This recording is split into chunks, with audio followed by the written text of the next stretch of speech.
நதிநீர் பிரச்சினை தொடர்பாக அமைச்சர் துரைமுருகன் பேரவையில் விளக்கம் அளித்து வருகிறார். அதனை பார்க்கலாம். இது கொஞ்சம் ஜாக்கிரதையாக பேச வேண்டிய இலாக்கா. கொஞ்சம் அதிகாரம் போய்விடும். எங்க மாண்புமிகு எதிர்க்கட்சி தலைவர்கள் சொன்னார்கள், நாம் ஆந்திரத்தில் தண்ணி வாங்குகிறோம், கேரளத்தில் வாங்குகிறோம், கர்நாடகத்திலே வாங்குகிறோம் என்று சொன்னார்கள். அதுதான் நியாயம்.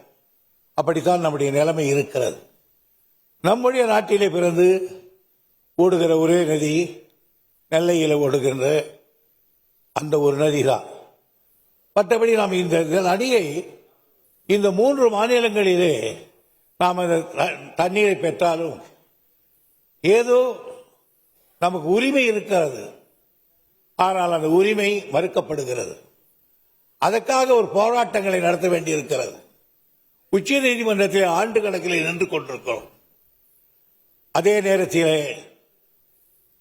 நாம் எப்படியும் தண்ணீரை பெற்றாக வேண்டும். இங்கே கூட சொன்னார்கள் நம்முடைய மாண்புமிகு எதிர்க்கட்சி தலைவர்கள்,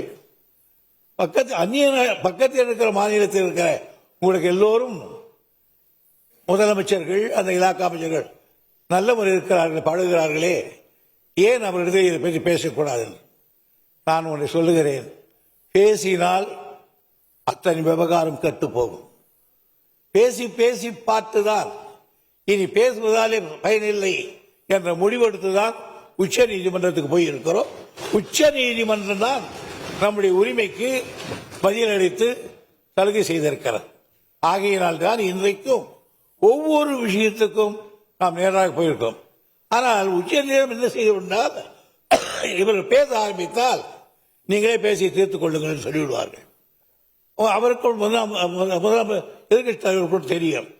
இப்ப மார்கண்டேய நதி இருக்கிறது. மார்கண்டேய நதியிலே அவர்களோட சின்ன அணை கட்டினார்கள். நாம் உடனே உச்ச நீதிமன்றத்துக்கு போனோம். எங்களுக்கு நீங்கள் ஒரு விசாரணை கமிஷன் போடுங்கள், நீதிபதி கமிஷன் போடுங்கள் போனோம். அவங்க உடனே நீங்க பேசி பாருங்க சொன்னார். முடியாதுன்னு நான் போய் சொன்னோம். மறுபடியும் அவங்க பேசி பார்க்கறாங்க. இந்த வேலை போயிட்டு நாம ஒரு தடவை பேசினால் அதுக்கப்புறம் விவகாரம் முடியும். அதைத்தான் கடைசியாக பிபி சிங் இருக்கிற பொழுது பேசி பாருங்கள் என்று சொன்னார் கலைஞர் அவர்கள். இனி பேச முடியாது என்று சொன்னதால் தான் அன்றைக்கு ட்ரிபுனல் நமக்கு வந்திருக்கிறார். ஆகையினால் இந்த இலாக்காக்களை பேசுகிற பொழுது அவர்களுடைய மனம் கூட வருத்தப்படும் என்பதல்ல எனக்கு. ஆனால் அந்த மாநிலங்களிலே ஏராளமான தமிழர்கள் வாழ்ந்து கொண்டிருக்கிறார். ஒரு முறை நடந்து எவ்வளவு பெரிய விபத்து ஏற்பட்டது என்பது நமக்கு தெரியும். ஆகையினால் தான் ஜாக்கிரதையாக பேச வேண்டும் என்று நான் நினைத்தேன். ஒரு கால் நான் குறுக்கிட்டு அதில் வேகத்தில் ஒரு சொல் கூட வந்துவிடக் கூடாது என்று வைத்தேன். எனவே நான் எண்ணியபடி அத்தகைய யாருமே அப்படி பேசாததற்காக நான் அனைவருக்கும் பேசிய உறுப்பினர்களுக்கு நான் நன்றி தெரிவித்துக் கொள்ள கடமைப்பட்டிருக்கிறேன். இங்கே எல்லோரும் ஆரம்பத்தில் பேசிய நம்முடைய காமராஜிலிருந்து எல்லோரும் பேசிக்கொண்டு வந்தார்கள். அதிலே முல்லை பெரியார் அணை எல்லாரும் பேசினார்கள். திருப்பி நான் சொல்ல வேண்டியிருக்கும்.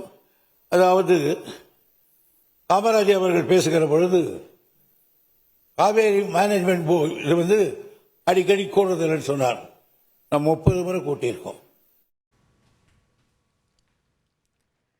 நதிநீர் பிரச்சினை தொடர்பாக அமைச்சர் துரைமுருகன் பேரவையில் விளக்கம் அளித்த காட்சிகளை பார்த்தோம்.